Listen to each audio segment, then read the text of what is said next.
Hey guys, welcome to another commentary done by Diggity. This is going to be match 2 between Denzak and DJ Elliott. We have Denzak starting at the 3 o'clock position, I assume as the brown Protoss, yep.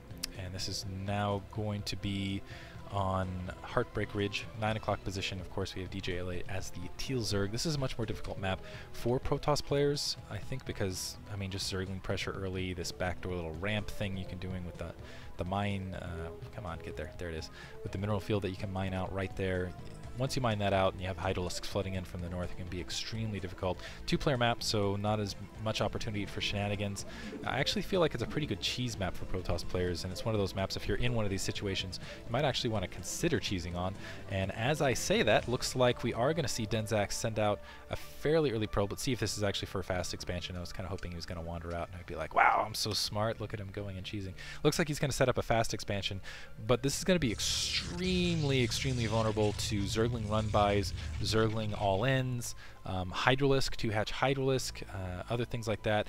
Honestly, I think I feel like he's placing that pylon a little too far forward, because usually you kind of want to set up and leave your Nexus as part of your front door block, because as you can see, otherwise, if you don't keep an eye and you make sure, you got to post some troops up here and make sure that that doesn't get taken out. Because if it does, troops flooding from underneath without the cannons in position, that can wreak a lot of havoc. That can be GG. It looks like the probe going to continue to move up.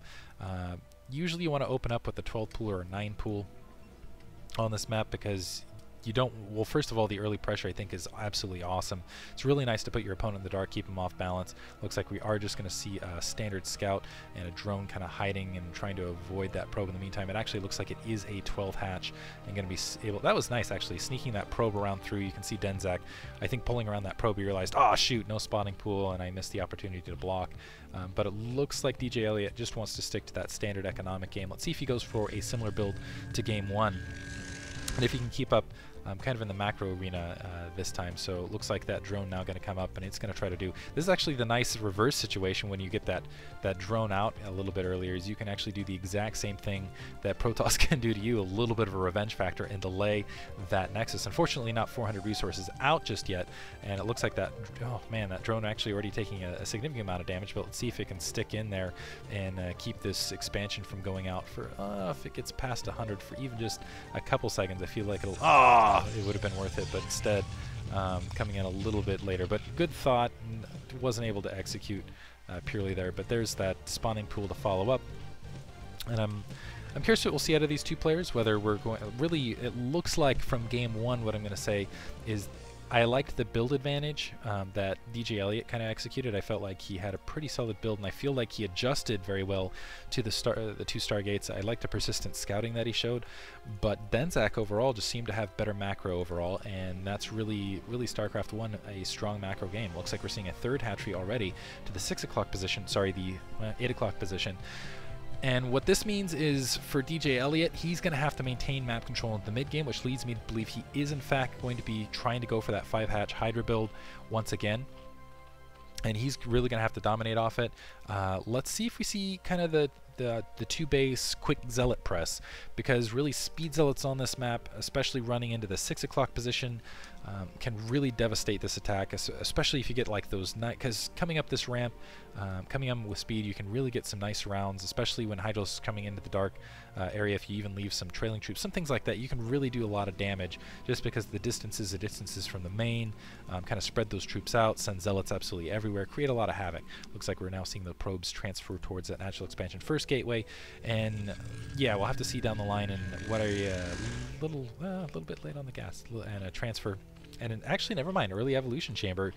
So might see more of a quick ground-based attack. I don't think we're going to see, and this is kind of a, I'm not used to seeing this build, so we might see something new from DJ Elliott. Let's see if we see a quick, really the indication will be once we see this evolution chamber upgrade. If he's going for a quick weapons 1, I almost want to think that we're going to see some sort of 3-hatch timing attack. If we see quick carapace, it could be absolutely anything. If we see a quick, looks like we are seeing quick carapace, so that, yeah, that could be absolutely anything. That could be just big infantry in the mid game and really wants to finish it once he has the 5-hatch Hydra, and just wants to end the game with kind of an all-in, just overwhelming attack at that stage.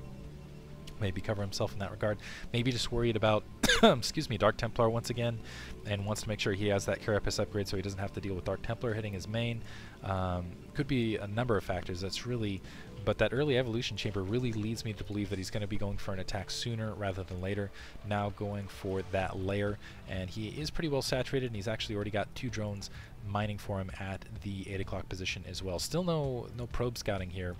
Some Zerglings kind of chilling out in the field waiting to see if any probes make a run for it and take them down. Citadel of Adun with a second gateway, still no second gas though, so I don't think, again, I think this is going to be the 2-gate Zealot speed rush rather than a Bisu build or anything along those lines. Also, keep in mind, skipping Stargate altogether, and part of the reason he's going to be able to get away with this is this Overlord didn't bother searching for the Stargate, and there's no second Overlord in the field to kind of scout any additional tech there. So this first Dragoon going to be able to take out this Overlord fairly easily.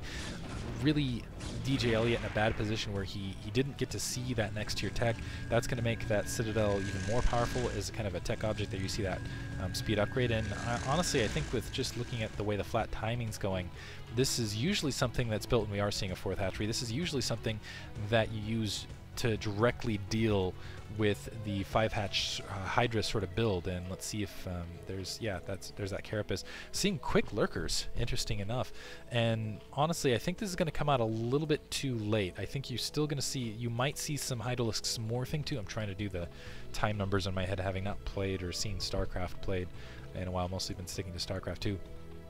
There will be lurkers, there will be the Carapace upgrade, the Zerglings will be a little bit more survivable, but still, with over a lot of speed zealots, this can be difficult to deal with, and it looks like he's going to try to create as much trouble in the front door as possible. And this is the thing: is maybe with a lot of Zerglings, he'll be able to do something here, because really, when you're doing this 2-gate attack, you want to get some sort of damage. Wow, that was a lot of probe transfer. Actually, he's really well saturated at both expansions, so doing really well in hitting those probes. Templar Archives also being built, so actually we might not see a time attack. We are going to see an all-in attack here right at the main. We're just seeing a quick attack with just 3 Zealots and a couple Dragoon, but this Sunken Colony, a couple Zerglings, just running across the 6 o'clock. They should be able to do some damage, but it looks like they're going to hold position, wait for some more troops to come up before they really dedicate to this attack. Maybe wait for speed. And their speed kicks in, trying to work that down, maybe get some, actually giving up on that Sunken Colony, trying to just disrupt some mining time in the meantime. Yeah, Zergling's now able to swing around and finish that up and clean up some damage. So a couple units lost there, and we'll see how this transition into lurkers works.